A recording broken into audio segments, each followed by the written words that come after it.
Painting, एक mosaic जो हजारों लाखों अलग अलग टाइल्स से बना हो। हर टाइल का अपना रंग, अपनी शेप, अपना टेक्सचर। बस यही तो है इंडिया। पता है इंडिया में 200 से ज्यादा लैंग्वेजेस बोली जाती हैं 200 प्लस, दैट्स इनक्रेडिबल। और ये तो बस शुरुआत है। आज हम इसी इनक्रेडिबल मोज़ेक को पीस बाय पीस डिकोड करने वाले हैं। So are you ready? I think so. Ready होने से पहले जल्दी से सब्सक्राइब बटन पर क्लिक करो, लाइक का बटन दबा दो और हाँ, नोटिफिकेशन बेल ऑन कर लो ताकि हमारा कनेक्शन बना रहे। बिल्कुल।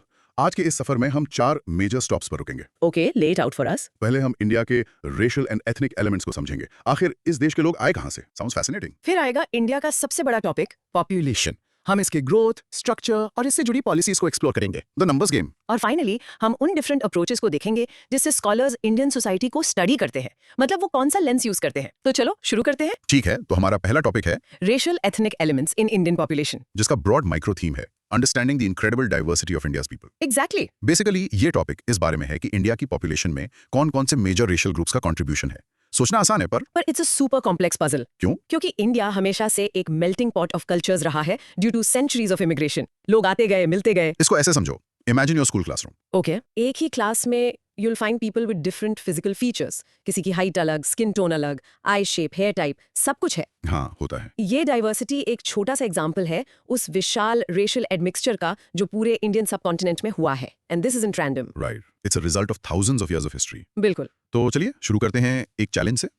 इंडिया की रेशियल हिस्ट्री को रिकंस्ट्रक्ट करना, मतलब उसकी कड़ियों को जोड़ना, बहुत डिफिकल्ट है। Extremely difficult. क्यों? क्योंकि हमारे पास ज्यादा फॉसिल फाइंड्स या स्केलेटल एविडेंस नहीं है।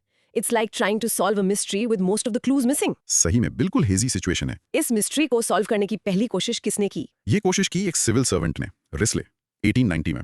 He was the first to use anthropometric techniques. Anthropometric techniques. ये थोड़ा टेक्निकल साउंड कर रहा है। सिंपल वर्ड्स में इसका क्या मतलब है? बहुत सिंपल।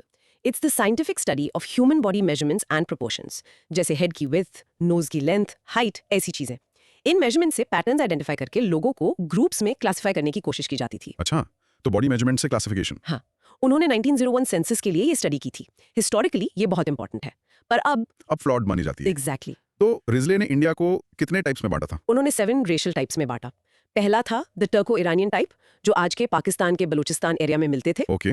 दूसरा द इंडो आर्यन टाइप, सोचो Punjabis, Rajput, Jats. Right, northern belt type, जो असम, नेपाल, बर्मा के लोग हैं। और आखिरी 7वां the Dravidian type, basically South India की majority population, Tamil Nadu, Andhra etcetera. लेकिन इसका मेन क्रिटिसिज्म क्या था? फ्लॉड क्यों थी? मेन क्रिटिसिज्म ये था कि उनके कंक्लूजन्स प्री कंसीव्ड नोशंस पर बेस्ड थे। मतलब उन्होंने पहले से सोच रखा था कि क्या प्रूव करना है। सही पकड़े। साइंटिफिक ऑब्जेक्टिविटी थोड़ी कम थी। उन्होंने पहले थ्योरी बनाई, फिर डेटा को उसमें फिट करने की कोशिश की। अगर रिजली की क्लासिफिकेशन फ्लॉड थी तो हम उसे पढ़ते ही क्यों हैं? Just for historical context? Great question, because it was the first scientific attempt. इतिहास में गलत स्टेप्स भी इंपॉर्टेंट होते हैं क्योंकि वो आगे के सही स्टेप्स का रास्ता बनाते हैं। It shows us how our understanding evolved. हम गलती से ही सीखते हैं ना। Make sense. उसके बाद कौन आया? उसके बाद अटेम्प्ट किया हर्डन ने। उनका अप्रोच थोड़ा डिफरेंट था। कैसे? उन्होंने इंडिया को 3 ज्योग्राफिकल रीजन्स में बांटा, the Himalayas, the northern plains जिसे उन्होंने हिंदुस्तान कहा, और द डेक्कन। उनका मानना था कि सारे रेशियल ग्रुप्स इन्हीं 3 एरियाज में फिट हो जाते हैं। ये तो इंटरेस्टिंग है। उन्होंने सिर्फ फिजिकल ट्रेट्स देखे। नहीं, यही तो उनकी खासियत थी। उन्होंने फिजिकल ट्रेट्स के साथ-साथ कस्टम्स, लैंग्वेज और फोकलोर को भी कंसीडर किया। कूल ना? That's a more holistic approach. हाँ, approach interesting था. But today it's considered to be of only historical importance. It wasn't detailed or scientific enough for modern standards. मतलब एक अच्छी कोशिश थी, पर काफी नहीं। और फिर आते हैं hero of the story, B S. Guha, बिल्कुल। उन्होंने 1931 सेंसस के लिए प्रॉपर साइंटिफिक एंथ्रोपोमेट्रिक सर्वेस किए। बहुत एक्सटेंसिव काम था। और इसीलिए उनकी क्लासिफिकेशन आज तक सबसे ज्यादा रिकॉग्नाइज्ड और एक्सेप्टेबल मानी जाती है। ये नाम याद रखना जरूरी है, बीएस गोहा। एब्सोल्युटली। गोहा ने 6 मेजर रेशियल टाइप्स आइडेंटिफाई किए। Let's see them. Number 1 the Negrito. Okay. Number 2 the Proto Australoid. Number 3 the Mongoloid. इसके 2 सबटाइप्स भी थे, पैलियो मंगोलॉइड और टिबेटो मंगोलॉइड। ठीक है। Number 4 the Mediterranean. इसके 3 सबटाइप्स, पैलियो मेडिटेरेनियन, मेडिटेरेनियन और ओरिएंटल। Wow, 3 subtypes. गुहा की क्लासिफिकेशन में इतने सारे सबटाइप्स क्यों हैं? जैसे मेडिटेरेनियन के 3 और अभी आगे। Great question. ये सबटाइप्स शो करते हैं कि एक मेजर ग्रुप के अंदर भी कितनी वेरिएशन हो सकती है। फॉर एग्जाम्पल, मेडिटेरेनियन टाइप के लोग अलग अलग वेव्स में इंडिया आए होंगे, अलग अलग टाइम पर। इसलिए उनके फीचर्स में स्लाइट डिफरेंसेस हैं जिनको गुहा ने कैप्चर करने की कोशिश की। हर वेव थोड़ी अलग थी। अच्छा, so it shows layers of migration. Okay, 5वां कौन सा था? 5वां द वेस्टर्न ब्रैकिसोफैल्स। इसके भी 3 सबटाइप्स, एल्पिनॉइड, डिनेरिक और आर्मनॉइड। और आखिरी the 6th one the Nordic. और गुहा की एक फाइंडिंग ने सब कुछ चौंका दिया था, राइट? हाँ, बिल्कुल। गुहा ने कंक्लूड किया कि इंडिया की पॉपुलेशन में ब्रैकिसेफल्स यानी ब्रॉड हेडेड पीपल डोमिनेट करते हैं। पहले सब इसके उल्टा सोचते थे कि इंडिया में ज्यादातर लोग डोलिचोसेफेलिक यानी लॉन्ग हेडेड हैं, so that was a big reveal. लेकिन गुहा की क्लासिफिकेशन परफेक्ट तो नहीं थी ना? नहीं, परफेक्ट नहीं थी। उन्हें क्रिटिसाइज किया गया for giving too much importance to Negrito elements. अच्छा, और यहाँ से आती है वो अहम debate. Yes, the big debate, who were the earliest inhabitants of India, Negrito या प्रोटो ऑस्ट्रेलॉइड? ये Negrito versus Proto Australoid debate इतना इंपॉर्टेंट क्यों है? इससे क्या फर्क पड़ता है कि पहले कौन आया? इससे हमें ह्यूमन माइग्रेशन के अर्लीस्ट पैटर्न्स को समझने में हेल्प मिलती है। ये हमें बताता है कि इंडियन सबकॉन्टिनेंट का फाउंडेशनल पॉपुलेशन ग्रुप कौन सा था जिस पर बाकी सारे ग्रुप्स आकर मिक्स हुए। It's the very first chapter of India's demographic history, मतलब हमारी कहानी शुरू कहाँ से हुई। तो गुहा का क्या कहना था इस पर? गुहा ने सोचा कि निग्रिटो लोग सबसे पहले आए, शायद अफ्रीका से मलेशिया के रास्ते। उनके ट्रेट्स आज भी साउथ इंडिया के कुछ ट्राइब्स जैसे कदर और कुरुम्बा में दिखते हैं। छोटे कद, फ्रिजी है, डार्क स्किन। लेकिन फिर साइंस ने कुछ और कहा। हाँ, सीरोलॉजिकल स्टडीज यानी ब्लड ग्रुप स्टडीज इस व्यू को चैलेंज करती हैं। कैसे? देखो, निग्रोइड पॉपुलेशन में बी ब्लड ग्रुप कॉमन होता है, जबकि इंडिया के प्रिमिटिव ट्राइब्स और ऑस्ट्रेलॉइड ग्रुप्स में ए ब्लड ग्रुप ज्यादा कॉमन है। तो डेटा मैच नहीं हुआ? बिल्कुल, so the data didn't match. इससे गुहा की थ्योरी पर एक बड़ा क्वेश्चन मार्क लग गया। अगर ब्लड ग्रुप स्टडीज निग्रीटो थ्योरी को कॉन्ट्रडिक्ट करती हैं, तो क्या गुहा पूरी तरह गलत थे? नॉट एंटायरली, ऐसा नहीं कह सकते। हो सकता है निग्रीटो एलिमेंट्स आए हो, लेकिन शायद उतने लार्ज नंबर्स में नहीं जितना गुहा ने सोचा था। उनका presence in some tribes undeniable है। The debate is about whether they were the first and foundational group. Science हमेशा इवॉल्व होता है, याद रखना। तो फाइनल वर्डिक्ट क्या है बॉस? आज का कंसेंसस क्या है? Based on all available knowledge, the current consensus यह है कि proto-australoids were likely the earliest inhabitants. उन्होंने इंडिया का फाउंडेशनल लेयर बनाया। बाद में उनके साथ अलग-अलग जगहों पर निग्रीटो ब्लड का एडमिक्सचर यानी मिक्सिंग हुई। So proto australoids first with some later mixing of nigrito elements. That's the most accepted view today. Okay, चलो थोड़ी प्रैक्टिस हो जाए। लिसनर्स, पॉज करके बीएस गुहा के 6 मेजर रेशियल टाइप्स के नाम अलाउड बोलने की कोशिश करो। The Negrito, the Proto Australoid. Go on, you can do it. अच्छी आइडिया है। तो एक मिनी रिकैप हो जाए इस पार्ट का।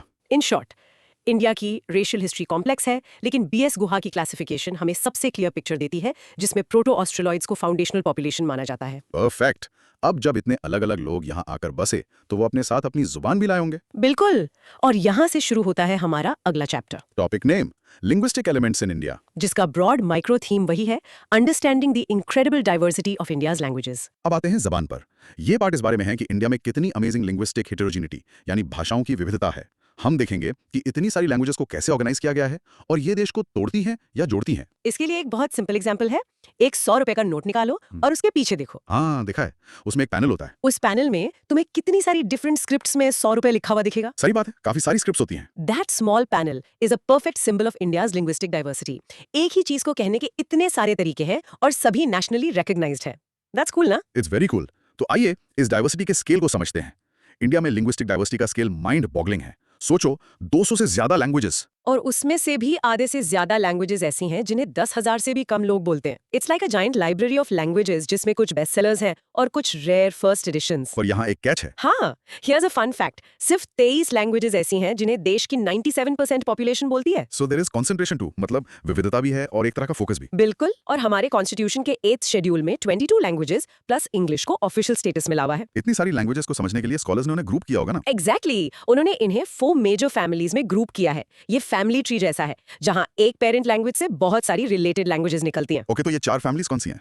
Let's break them down. सबसे पहले ऑस्ट्रिक फैमिली, जिसका पुराना नाम था निषाद। Okay, Austric. ये सबसे छोटा ग्रुप है, लगभग 1.38% पॉपुलेशन इस फैमिली की लैंग्वेजेस बोलती है। ये मेनली सेंट्रल इंडिया के ट्राइबल बेल्ट में बोली जाती हैं, जैसे संथाल्स, मुंडा और हो ट्राइब्स की लैंग्वेजेस। ठीक है, स्मॉलेस्ट ग्रुप। नेक्स्ट। नेक्स्ट है साइनो तिब्बतन फैमिली या किरात। साइनो तिब्बतन, नाम से ही थोड़ा आइडिया मिल रहा है। हाँ, ये ग्रुप और भी छोटा है, around 0.85% of the population.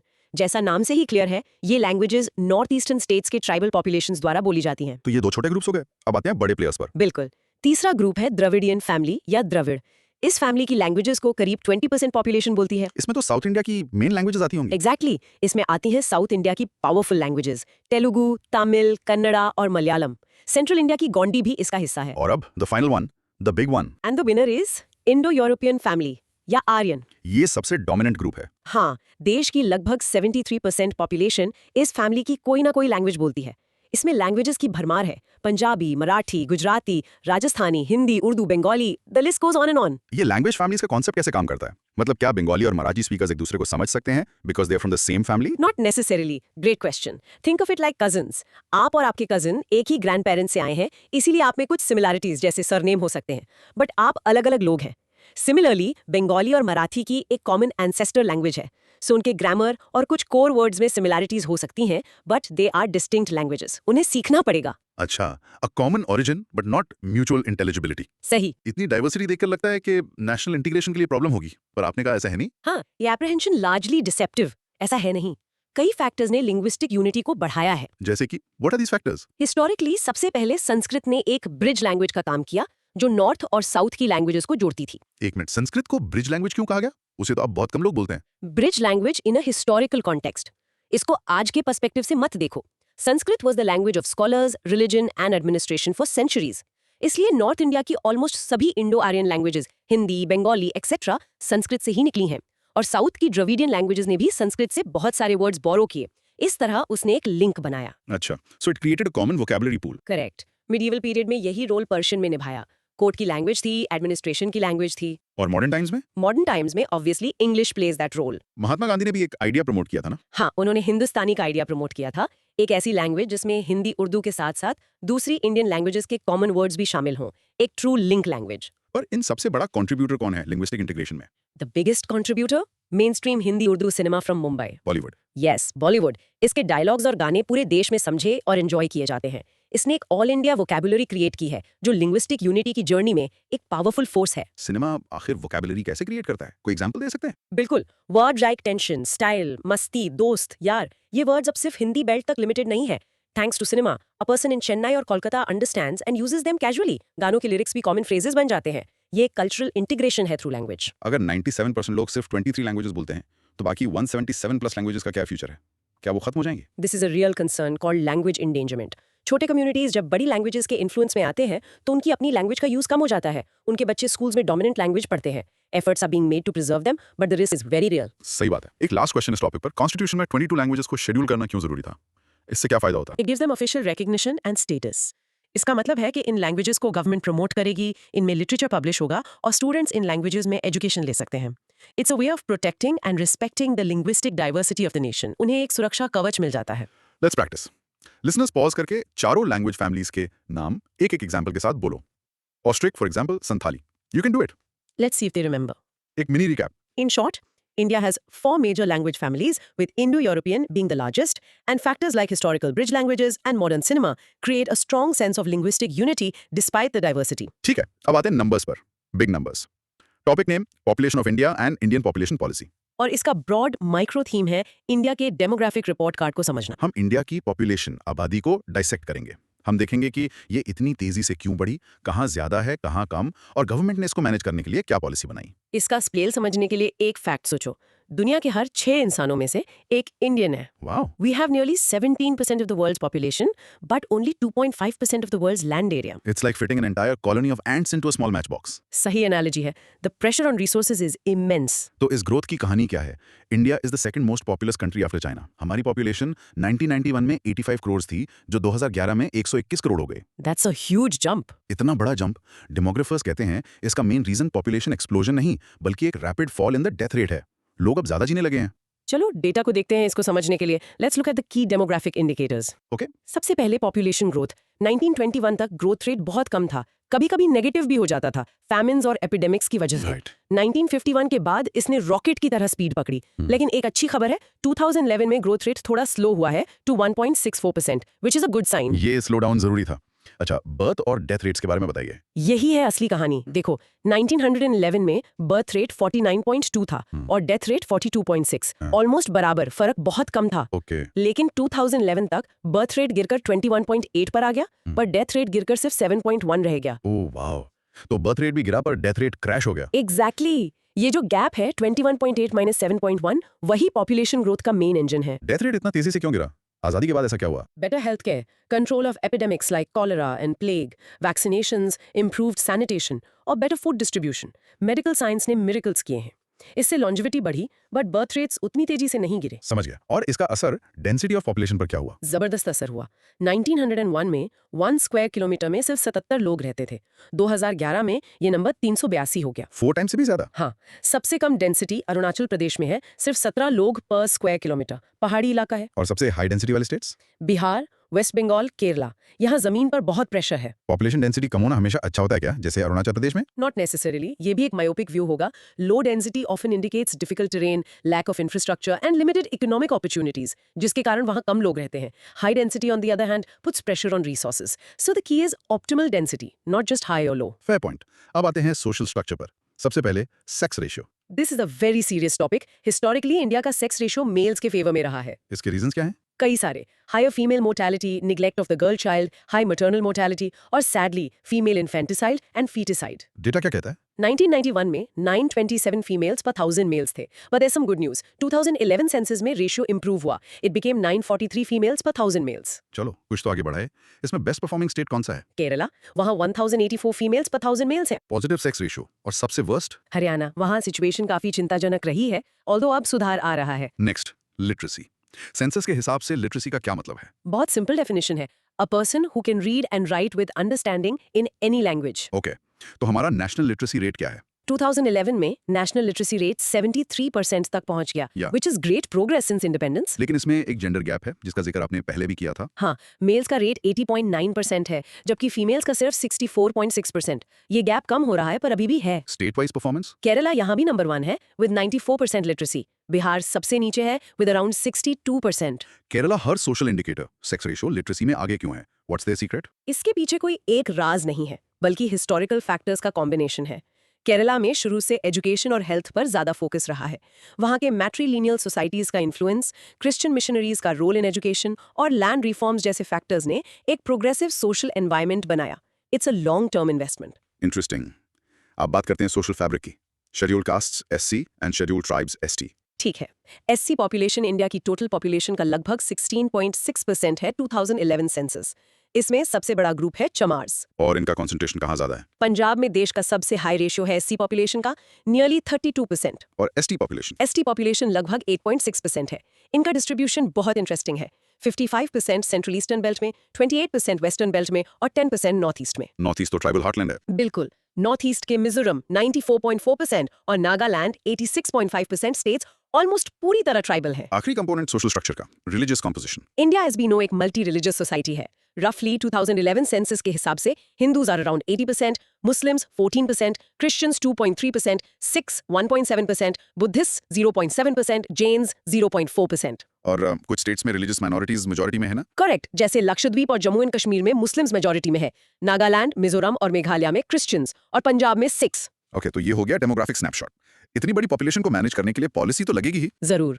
India was one of the first countries to start a national family planning programme in 1952, बहुत पहले। सबसे लेटेस्ट मेजर पॉलिसी कौन सी थी? The latest major policy was the national population policy 2000, NPP 2000। इसके कुछ immediate, medium term और long term goals थे। मीडियम टर्म गोल्स क्या थे? मीडियम टर्म गोल था टोटल फर्टिलिटी रेट को रिप्लेसमेंट लेवल यानी 2.1 तक लाना बाय 2010।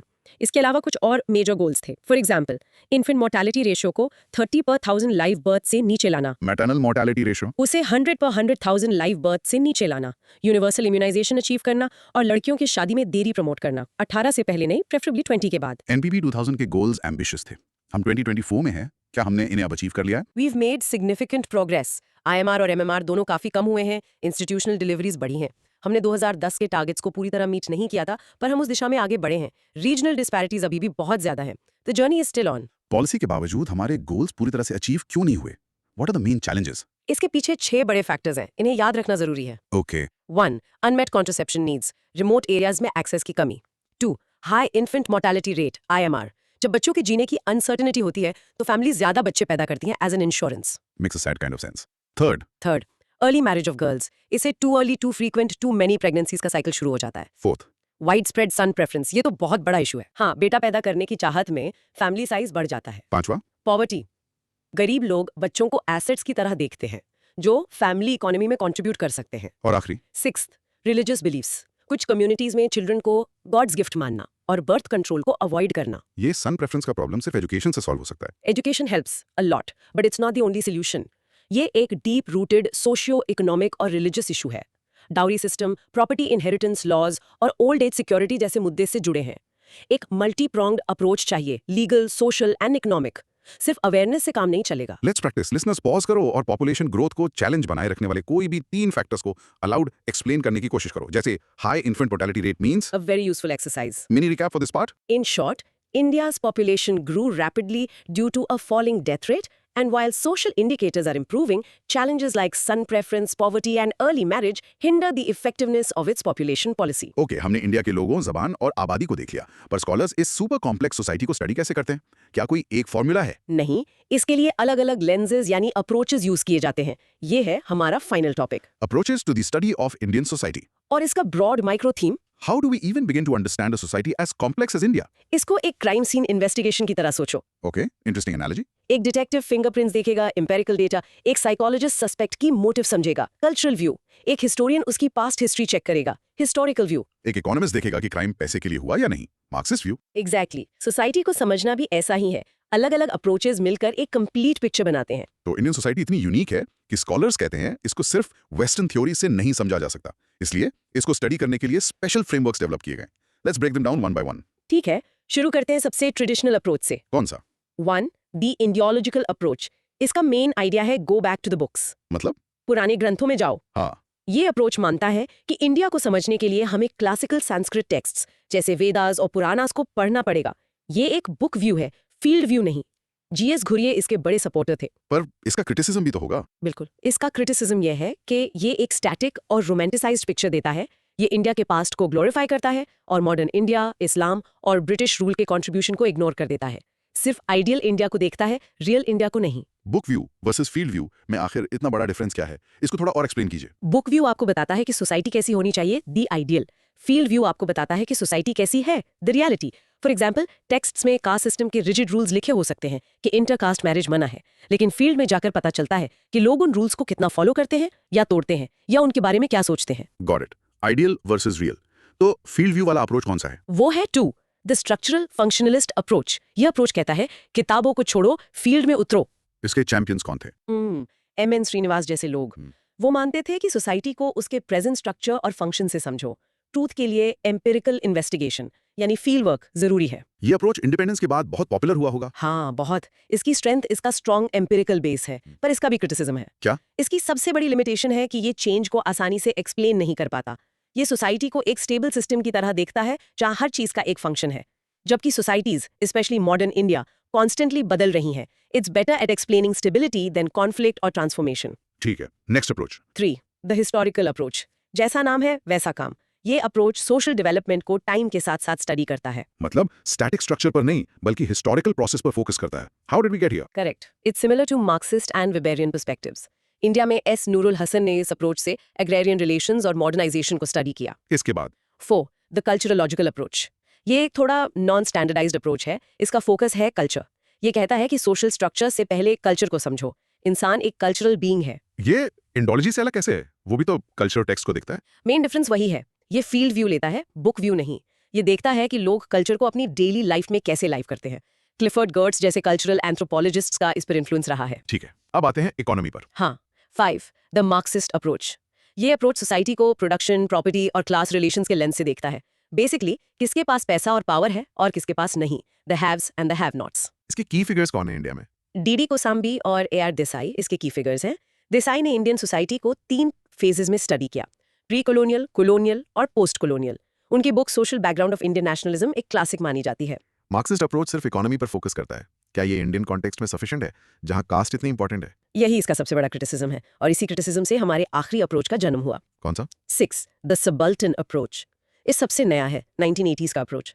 सबल्टन का मतलब है मार्जिनलाइज्ड या ओप्रेस लोग। तो ये उन लोगों की हिस्ट्री है जिनकी आवाज कभी सुनी नहीं गई। Exactly, the history from below.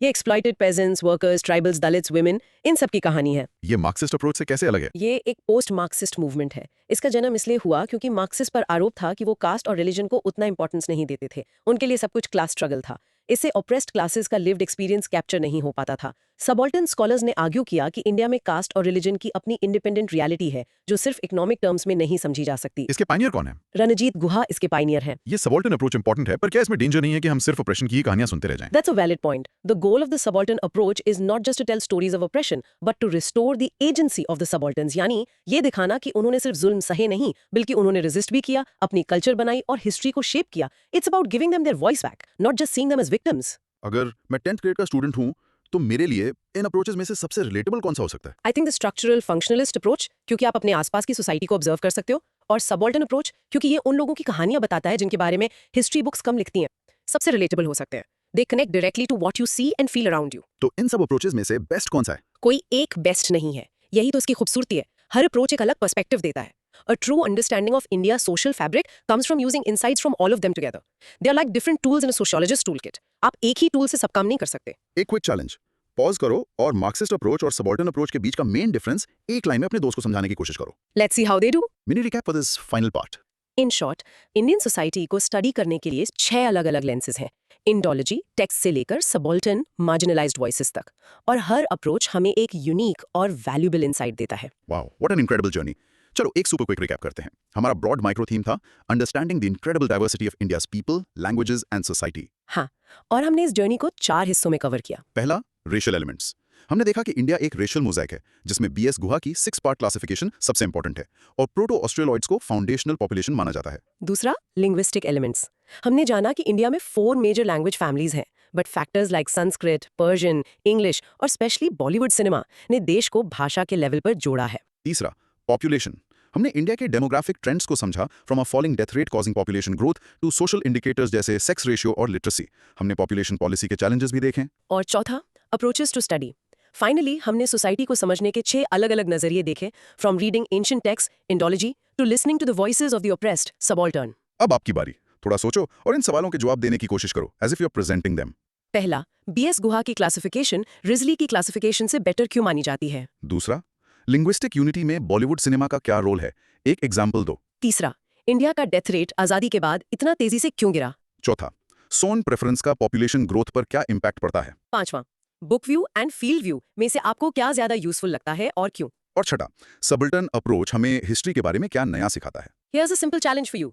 अपनी फैमिली में या दोस्तों के ग्रुप में देखो, क्या आपको वहां पर रेशियल, लिंग्विस्टिक या रिलीजियस डाइवर्सिटी दिखती है? जस्ट ऑब्जर्व और नोटिस करो कि कैसे इतने डिफरेंट लोग एक साथ रहते हैं. That's a mini India right there. I hope इस डीप डाइव में आपको मजा आया. अगर हाँ, तो इस ज्ञान को फैलाने में हमारी मदद करो. कमेंट सेक्शन में बताओ कि आपको सबसे इंटरेस्टिंग फैक्ट कौन सा लगा. चैनल को सब्सक्राइब करना मत भूलना and share this with every curious friend you have. अगली बार मिलेंगे एक और अमेजिंग टॉपिक के साथ. तब तक keep learning and stay curious दोस्त.